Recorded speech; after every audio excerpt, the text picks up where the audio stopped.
Good evening. It is now 7 p.m. for me, and our discussion is about the ice arrests on Nantucket and Martha's Vineyard. The There's 40 of them, I guess. Landlords turning a blind eye or profiting quietly. One local property owner, who requested anonymity, admitted to Here we go. Get this back up here. So, Nantucket, behind the postcard-perfect beaches and high-end boutiques of this elite summer colony lies a hidden reality. A growing, undocumented workforce has not only taken root but, according to sources, is now organizing itself into an informal, self-governed community operating largely outside the island's legal, housing, and employment systems. so they're completely anonymous. No accountability whatsoever. And here's the Coast Guard, pulling a bunch of them, off the island. 40 of them to get all together, I guess. And not at the making of this video, anyway. But this is part of what the Coast Guard does. They are the last line of defense for our coastal waters.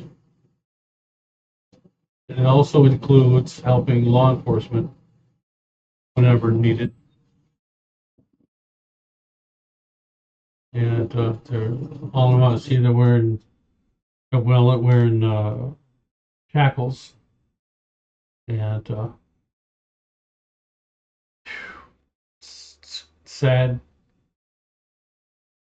Nantucket, behind the postcard-perfect beaches and over a 2-month investigation, interviews with residents, whistleblowers, property managers, and labor advocates, along with public records and confidential housing inspection notes, reveal an expanding network of illegal rental units, underground job markets, and a fragile system of communal governance that has filled the void left by a shortage of affordable housing and a dependence on low-wage labor. Low-wage labor, aka below minimum wage. These people will take less than minimum wage. That's not good for the U.S. job market, not good for the illegal aliens, because it kind of traps them. They don't make enough money in order to get out of the hole they're in. It's almost kind of like debtor's prison without the prison. There are also consequences. Hiring illegal aliens is against the law. And this video is going to touch on that. Happening everywhere. I think you would see it across virtually every spectrum of work in the United States that are typically low skilled. Yet no one wants to talk about it. For example, restaurants where you need a line cook or a dishwasher or a busser, or construction industry, cleaning services, people who want their house cleaned, just about anything that they could get themselves into. There are millions of undocumented immigrants who work in the United States who don't have any legal documents to do it. There are employers that will hire them without any documentation, just put them to work because they need the work. There are employers who will hire them thinking that they are documented because it's relatively easy to buy a fake employment card and social security number to work with. According to studies from the Pew Research Institute, there are almost 8 million workers in the United States who are undocumented. Some receive what's called unreported employment, or they're paid under the table. We spoke to several Albuquerque businesses who hire people off the books, but no one agreed to go on camera to talk about it. Really want to admit that they are breaking the law. They're the ones that are going to face fines and penalties from the U.S. government. Fines businesses can face depends on how much the employer knows about the worker's history, or if they've gotten in trouble for doing it before. On your first offense range from about $560 to about $4,500. The second time? Starts at $4,000 and could end at about $11,000. And the third time? Starts at $6,700 and ends at $22,000.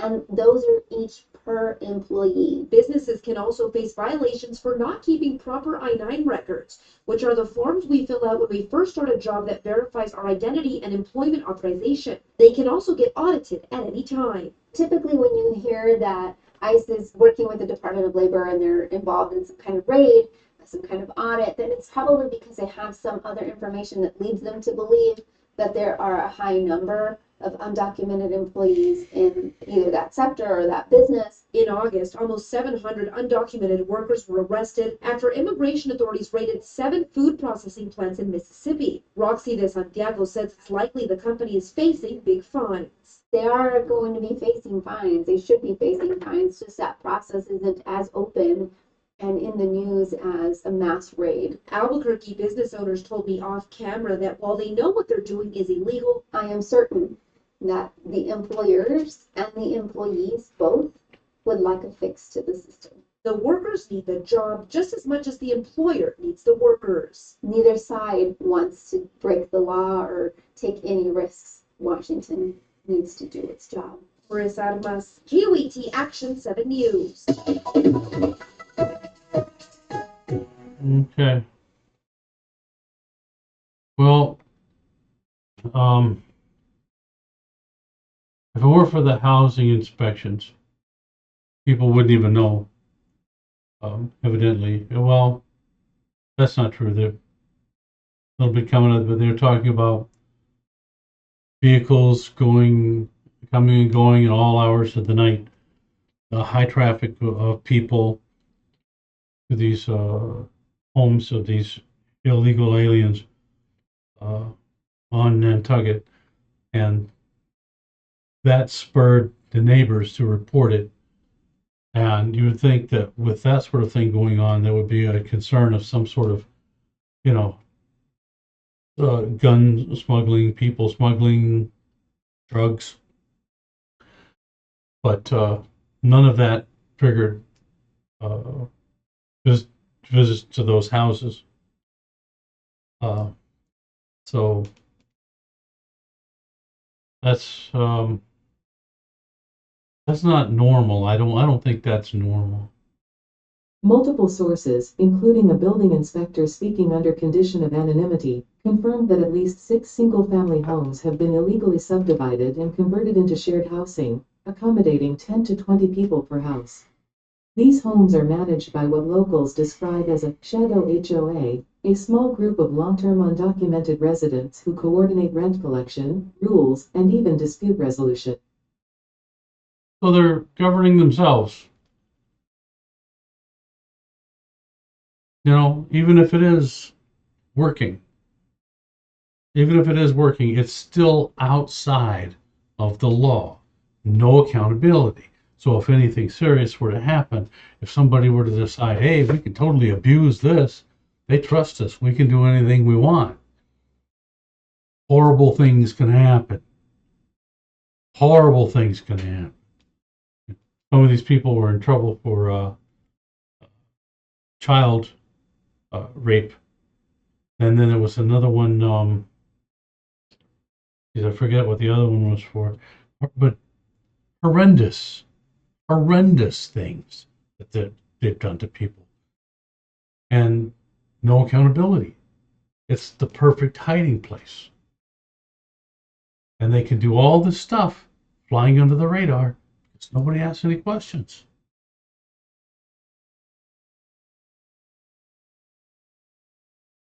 There's no paper trail. Rent is paid in cash.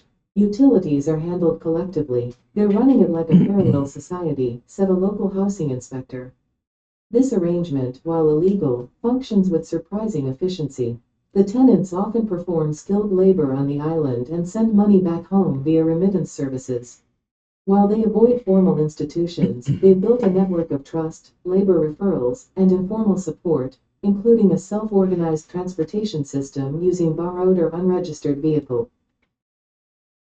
Borrowed or unregistered vehicles. Where'd the unregistered vehicles come from? Vehicles don't just materialize out of thin air. You have to get them from somewhere. So if they're unregistered, Lord knows how they got them. I'm not saying that every single car that they're using is stolen. I'm not saying that.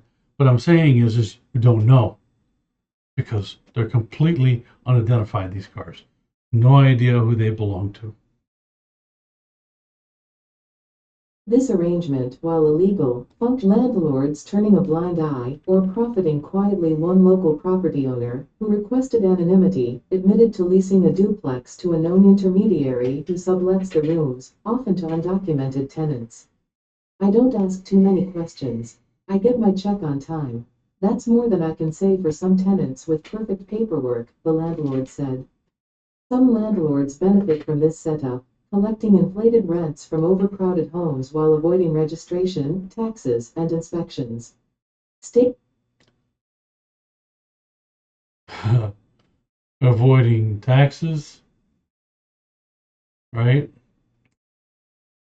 They don't have to register anything. They're not getting anything inspected.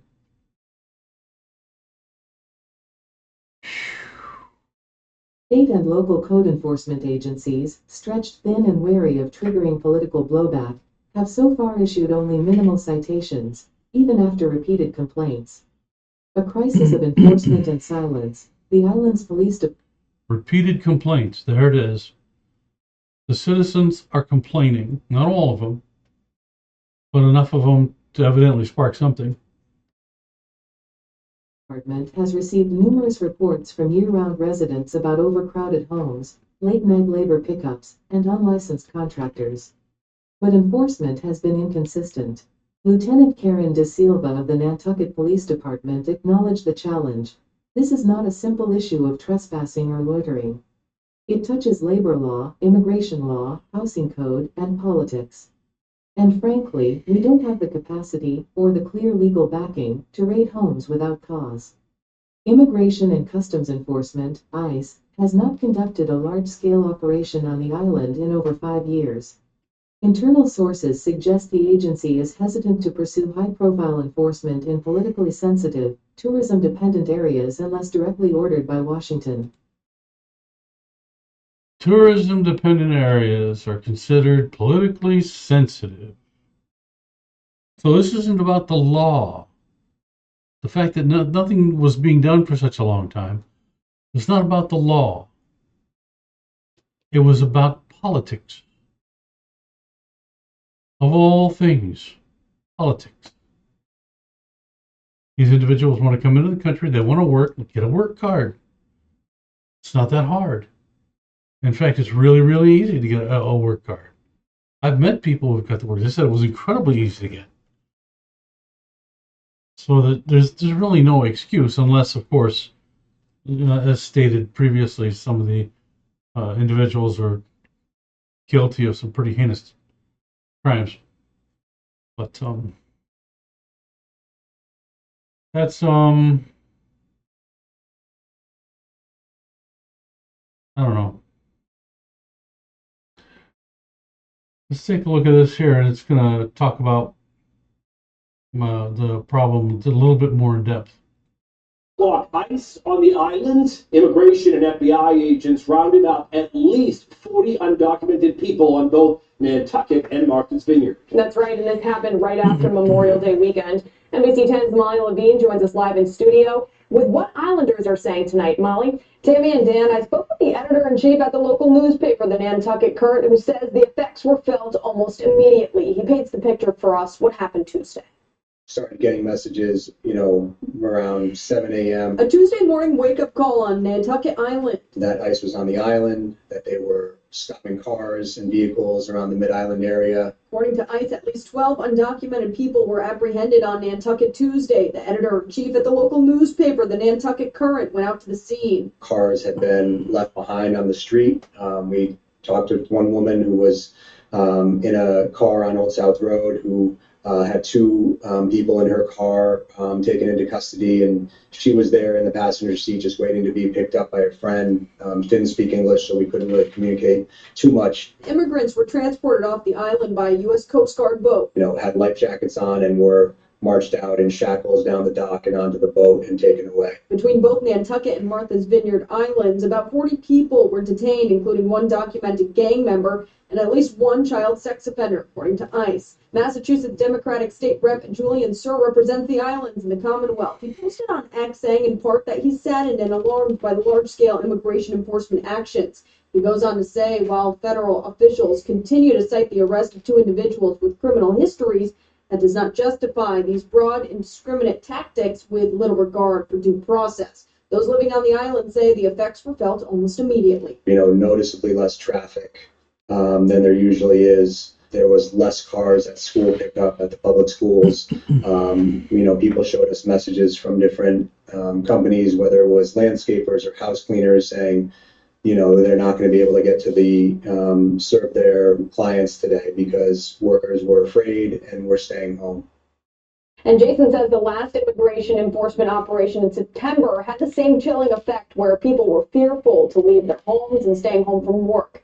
And only time will tell how it could impact summer business. I'm live in studio, Molly Levine, NBC 10 News. So these businesses are unable to service their clients because they hired so many illegal aliens that when the law was enforced, they didn't have the workforce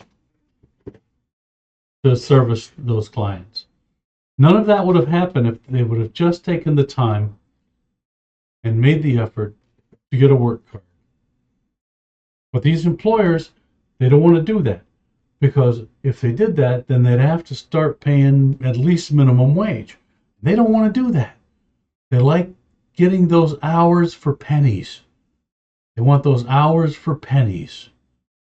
They don't want to have to pay a livable wage to anybody for anything.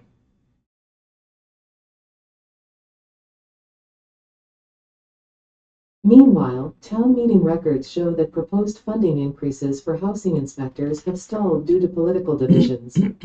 Advocates warn of human cost. Immigrant rights advocates warn that breaking up these communities without legal pathways or transitional support could create greater instability. These people didn't come to Nantucket to run an underground city. They came to survive, said Sophia Vega, director of the Massachusetts Immigrant Rights Coalition. They're doing the jobs locals won't and living in conditions no one else would accept. Health officials, however, are concerned. In one incident reported in March, Just a real quick comment on that. They're willing to live in conditions that no one else will accept, which means it could be completely unhealthy, it could be dangerous, those living conditions. 4 men were hospitalized for carbon monoxide poisoning in a basement apartment lacking ventilation. A follow-up inspection was never completed due to a jurisdictional dispute between island and county officials. 4 people, 4 human beings. They're not disposable paper cups. They're human beings. They should be treated with a certain amount of respect within the confines of the law, but still with respect. This is not treating them with respect. This is abusing them.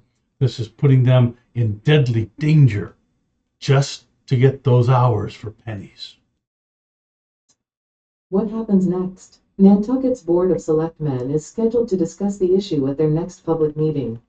Several members of the public plan to demand action on both housing enforcement and broader immigration cooperation. Others, however, plan to protest any action that could lead to deportations or displacements.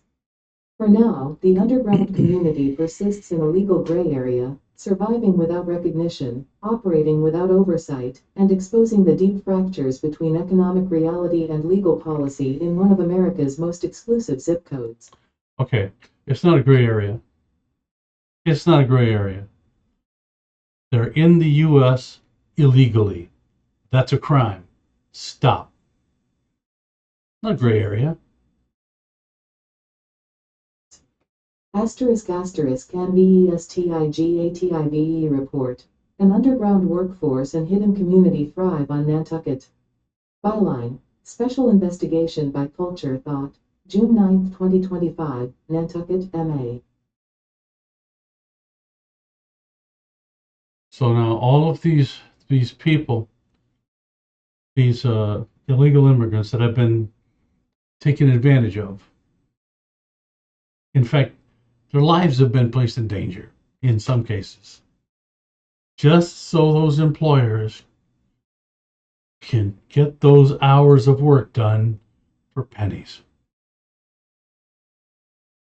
And it's like, I don't know how the illegal aliens make enough money to get out of the hole they're in when they come to the States. It's almost like debtor's prison without the prison. You know, if you don't make enough to pay off the bills and the debts, then, well, there you are, stuck. And that's horrible. And I feel terrible for them. But that is what's been going on in Nantucket. And something had to be done. Maybe now, those people that were working there illegally, maybe some of them will plead their case and get work cards, come back and do it legally. The self-deporters, most of those have the option to come back legally.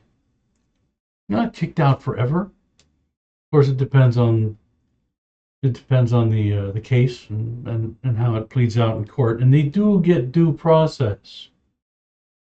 These people get due process. Don't let anybody tell you they don't, because that's a lie. Those people don't have any idea what they're talking about when they say that. And if you don't know something, go find out. Go find out. Don't sit there and spout crap to people. And because some of those people might believe you. Don't do that.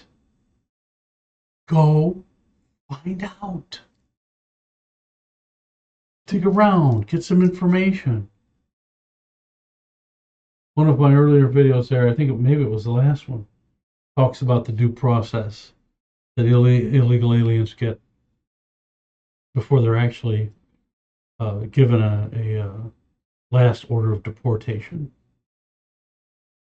So check that out. Please do, give us a follow, a like, subscribe, that sort of thing. Gives us a little bit of a boost. And I'd like to say thank you for your time. God bless you, and God bless America.